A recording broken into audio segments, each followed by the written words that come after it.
அன்பு தமிழர்களுக்கு கீதாவின் வணக்கம். இன்றைக்கி நம்ம பேச போகிறது அவங்க ஸ்கூல் டீச்சராக இருக்காங்க. அவங்க வயது பார்த்திங்கன்னா 42 வயசு. சென்னை தான் அவங்களுக்கு முக்கியமாக இந்த ட்ரீட்மெண்ட் பண்ணணும் அப்படின்னு ஏன் நினச்சாங்கன்னா, அவங்களுக்கு பார்த்திங்கன்னா கான்ஃபிடென்ட் இல்லை. அவங்க டீச்சராக ஒர்க் பண்ணுறதுனால எல்லா பசங்கக்கிட்டேயும் அவங்க ஜாலியாக ஃப்ரீயாக பேச முடியல, கொலீக்ஸ்கிட்டேயும் அவங்களால ஃப்ரீயாக இருக்க முடியல. அவங்க சொன்னது என்னென்னா, இந்த கொரோனா எனக்கு தான் நல்லது பண்ணுச்சு, என்ன மாஸ்க் போட்டுகிட்டே சுற்றிட்டு இருக்கேன் அப்படின்னு சொன்னாங்க. அவங்க இத்தனை பல்லு இவ்வளோ சொத்தை இவ்வளோ பல்லு போனதுக்கு முக்கியமான காரணம் அவங்க ஜெனட்டிக் ப்ராப்ளம். அவங்களுக்கு அம்மா அப்பா அவங்களுக்கு எல்லாருக்கும் இந்த மாதிரி தான் இருந்து தான். அதனால் அந்த ஜெனட்டிக் ப்ராப்ளமால தான் அவங்களுக்கு எல்லா பல்லு சொத்தையாயிடுச்சு. அவங்க கிட்டத்தட்ட ஒரு 2 வருஷமாக இப்படி தான் மாஸ்க் போட்டுட்டு தான் இருந்தாங்களாம். அதுக்கு சிகிச்சை ஏன் தள்ளி போட்டாங்க, அதுக்கு என்ன காரணம் அப்படின்னு பார்க்கும்போது, அவங்க ஃபுல் மவுத் இம்ப்ளான்ட் பண்ணணும் அப்படின்னு டிசைட் பண்ணிட்டாங்க.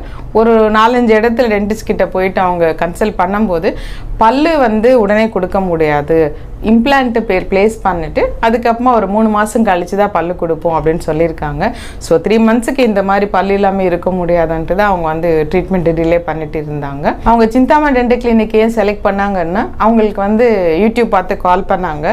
இந்த மாதிரி அவங்களோட கன்சர்ன் உடனே பல்லு வேணும்ன்றது தான். அதனால் நானும் 4வது நாளே உங்களுக்கு பல்லு கொடுக்கலான்னு சொன்னோம். ஸோ முதல் நாள் இம்ப்ளான்ட் பண்ணிவிட்டு, 2வது நாள் அவங்களுக்கு அளவு எடுத்துகிட்டு, 3வது நாள் வேக்ஸில் ட்ரையல் பார்த்துட்டு, 4வது நாள் பிரிட்ஜ் ஃபிக்ஸ் பண்ணிட்டோம். அவங்களுக்கு அளித்த சிகிச்சை பேசல் இம்ப்ளான்ட் தான் பண்ணோம். அவங்களுக்கு 3 பேக்கேஜஸ் சொல்லியிருந்தோம், என்ன போன் நல்லா இருக்கிறதுனால. பட் அவங்களுக்கு சுவிட்சர்லாந்து பிராண்டு தான் வேணும், பேசல் இம்ப்ளான்ட் வேணும்னு பண்ணிக்கிட்டாங்க. 4 lakhs ஆச்சு. அவங்களுக்கு ட்ரீட்மெண்ட்டு முடிஞ்சிடுச்சு. 4வது நாளே நம்ம பிரிட்ஜும் கொடுத்துட்டோம். அவங்க அன்னிலேருந்து நல்லா ஜாலியாக பசங்கக்கிட்டேயும் சரி, அவங்க கொலீக்ஸ்கிட்டையும் நல்லா சிரிக்க ஆரம்பிச்சிட்டேன்னு சொன்னாங்க செக்கப் வந்தப்போ. அதே மாதிரி அவங்க மாஸ்க்கும் போடுறதே இல்லை. இப்போ போட சொன்னால் கூட ஸ்கூலில் நம்ம போடுறதே இல்லை. இன்னொரு முக்கியமான விஷயம் அவங்க என்ன சொன்னாங்கன்னா, என்னோட ஃபேஸ் பார்த்து நானே கண்ணாடியில் நானே சைட் அடிச்சுக்கிறேன் அப்படின்னு சொன்னாங்க. ஸோ அந்த அளவுக்கு அவங்க ரொம்ப சந்தோஷமானாங்க. அவங்களோட சந்தோஷத்தை நமக்கு இந்த வீடியோவில் ஷேர் பண்ணியிருக்காங்க. வாங்க பார்ப்போம்.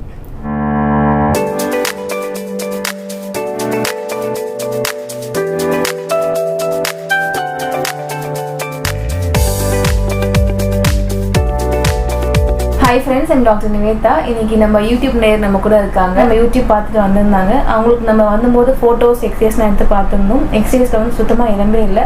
கிட்டத்தட்ட பாதிக்கு மேலே இடம் கரைஞ்சிருந்தது. அவங்களுக்கு நம்ம கன்சல்ட் ஃபோட்டோஸ் எக்ஸசைஸ் வச்சு பார்த்து பேசிட்டு ஃபுல்லாக இம்ப்ளான்ட் மூலமாக பல்லு கட்டலாம் அப்படின்னு சொல்லியிருந்தோம்.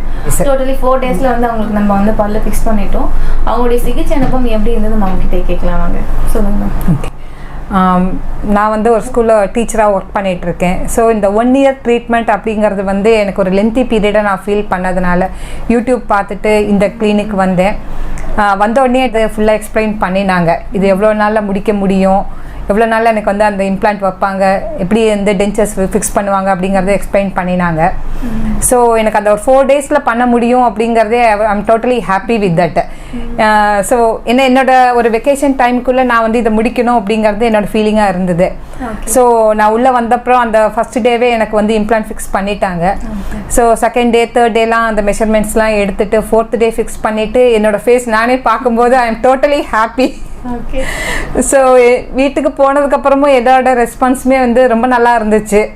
என்னோட அம்மா, என்னோட டாட்டர், பையன் எல்லாருமே பார்த்துட்டு உன்னோட முகமே ரொம்ப அழகாகிடுச்சு அப்படின்னு சொல்லும்போது எனக்கே என்னோட முகத்தை நான் ஒரு 4-5 தடவை கண்ணாடியில் பார்த்துட்டு இது பண்ணிகிட்டு இருந்தேன்.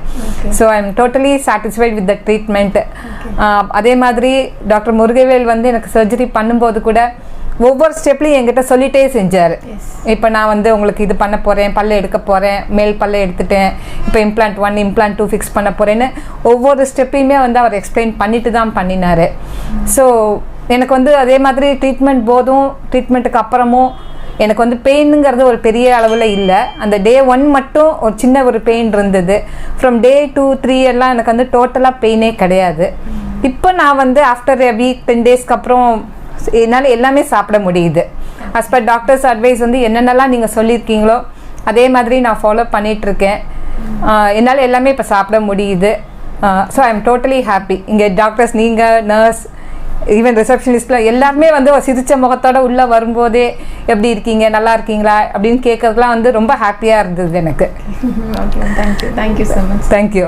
ஐ திங்க் மேம் ரொம்ப, அதாவது இந்த விசிட்டை விட முன்னாடி விசிட் ரொம்ப வந்து அவங்க எந்துவாக இருந்தாங்க. ஏன்னா அவங்களுடைய சஜஷனை விட, அதாவது அவங்களுக்கு அது பிடிச்சிருக்குன்றதை விட வெளியில போயிட்டு 4 பேர்கிட்ட கேட்டு அவங்க பிடிச்சிருக்குன்னு சொன்னதுக்கு அப்புறம் தான் அவங்க ஹாப்பியாகவே ஆனாங்க.